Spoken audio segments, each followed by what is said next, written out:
All right, boys, in this video, we're going to be going over my exact Solana short that I took today while I was golfing. We called it out in the Discord. Tons of people made money. And if you didn't, I don't know how I can help you because we give you free money plays literally every day. All you have to do is sign up with the link in my bio. Use our BitUnix referral code. BitUnix is the broker that we use here. So let's just get right into it. So we're going to go ahead and we're going to go to the 1 hour time frame, and we are going to identify either some imbalances, some pools of liquidity, or really just get an overall view of what's going on in the markets. So as we know, Trump just dropped a bomb on Iran, which is quite bearish and causes a lot of fear in the markets. Oh my gosh, we're going into World War III. I need to sell out of all my crypto bags because I'm going broke, blah, blah, blah. So what has happened since we had that news come out? We've fallen, we've had micro pullbacks, we've fallen, we've had micro pullbacks, and we've continued to fall, pull back, and fall. So what do you guys think would happen the next time we had that micro pullback into this 1 hour imbalance if we draw that out here? Odds are is that we're going to continue lower. So next step is we're going to go ahead and we're going to go back down to the 1 minute time frame, and we are going to try and look to identify a trend here. So as you can see, price went ahead and tagged that 50% of that 1 hour fair value gap. We don't need to keep this marked out, just something for you guys to see. I like to trade out of higher time frame imbalances as well as lower time frame imbalances. So we're going to delete that, and we're going to go ahead and we're going to look for our bullish trend because obviously I was short biased today and I was looking to catch a sell off. So if we go ahead and we draw from this wick to this wick and this wick, where you can see prices bridging, tapping our support, and bouncing, all we're looking for is price to go ahead and break through that trend. Now, as you can go, now the next step is we want to go ahead and we want to draw out our 1 minute fair value gaps or imbalances. And you can see we have one up here, and you can also see one down here. Now, if you're in the Discord, you know that I called out in the VIP chat, I want to see a potential short out of this higher fair value gap. So let's go back to the chart and let's wait for price to tag into that fair value gap, and I'll show you where I took my entry, where I set my stop loss, and how I managed my take profit.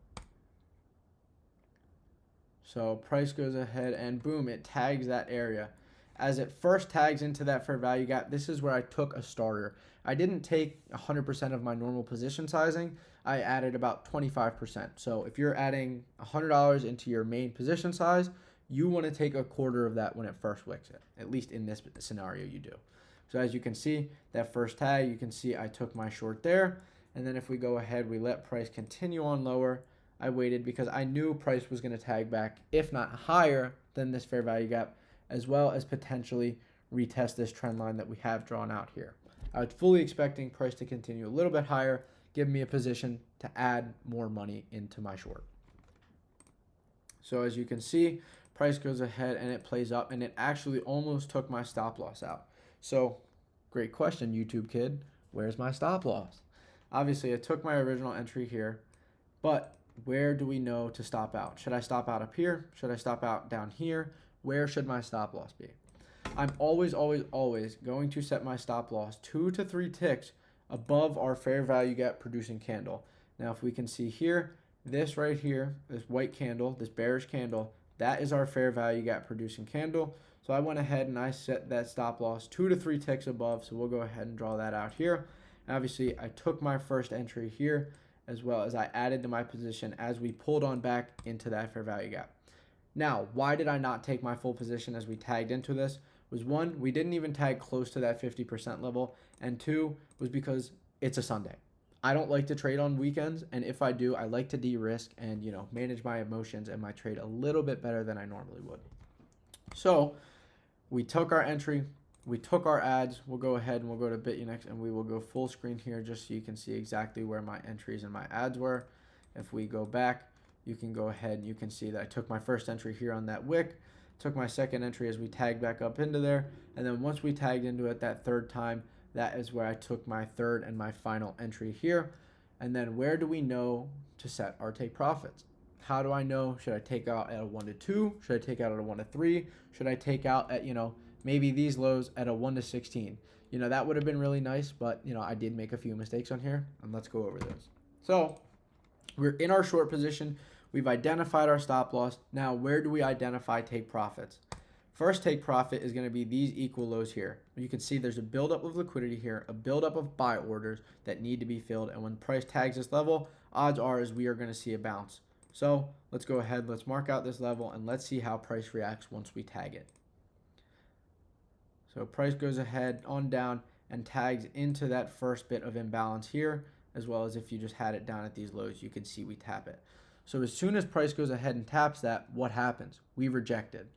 So as we tag that level for the first time, if I kind of zoom in here, you can see that was this low right here. And as we tagged that level and we began to stall out, this is where I took my first bit of profit off, giving us just around a 1 to 3 risk to reward. However, I'm not happy with a 1 to 3. I like to catch 1 to 6s, 1 to 8s, 1 to 10s. That's what this reversal sweep strategy is supposed to do. So let's see if we can catch that. As we go ahead, we play off of this fair value gap. Let's let price continue on up. Now, what do I see here? I see a 1 minute fair value gap, which allowed me to continue to be confident in my trade. If I take a position, whether I'm right or wrong, I'm going to let that trade ride. Whether it's going to hit my stop loss, whether it's going to hit my take profit, whether I'm going to get stopped out at break even and not make any money or lose any money. If I take a position, I need to be held responsible and accountable for taking that position. So I'm going to let the trade continue to run out. We tag back into that 1 minute fair value gap, and from there, price begins to continue to sell off. Now, if we go back to BitUnix, you can see as we went ahead and we bounced back down to that same area of liquidity that we had drawn out down here, I took more profit right here, expecting us to bounce once more. What happened? Price went ahead and it continued to bounce off of that level up a few more times. Now, I'm obviously waiting to take my final bit of profit down at these lows, which would have been around $1,000 to $2,000 trade. So let's see what happens as price continues to play out throughout the day today. So boom, we went ahead and we broke through this liquidity here, sweeping out some of those buy orders, filling some of these shorts. And as you can see, price was continuing to push on down. Let's let price continue on down, and boom. So I made a big mistake, boys. I was in the golf cart. I was coming up to hole 1. I was getting ready to tee off, and I was checking my phone. What happened was I had this 1 minute fair value gap marked out, and I wanted to go ahead and I wanted to take 50% of my position again. However, instead of taking 50% of my position, I took 100% of my position. So I only ended up making around $440 on this one. It's not a huge win. It's not a loss. It's whatever. Honestly, I'm not too thrilled with it, but it is a winning trade nonetheless. It is a textbook setup nonetheless. But how could I have managed my trade better? 1 was be at my desk when I'm in the trade, and 2, make sure that I'm not clicking sell 100%, but I'm clicking sell 50%. So that was my mistake. Nobody to blame other than myself. But as we tagged into that fair value gap, you can see I accidentally took my final bit of profit. And of course, this was my final take profit area down here at these lows, which you can see around an hour later, price went ahead and took out as well as flushed through.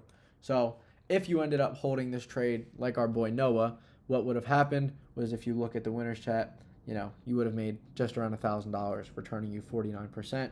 And you can see some of those students who also caught that short with us. And of course, I made just under $410 on this trade. And if we look into VIP chat around 124, this is where I called out the exact short, what I was looking for, where I was looking for it at.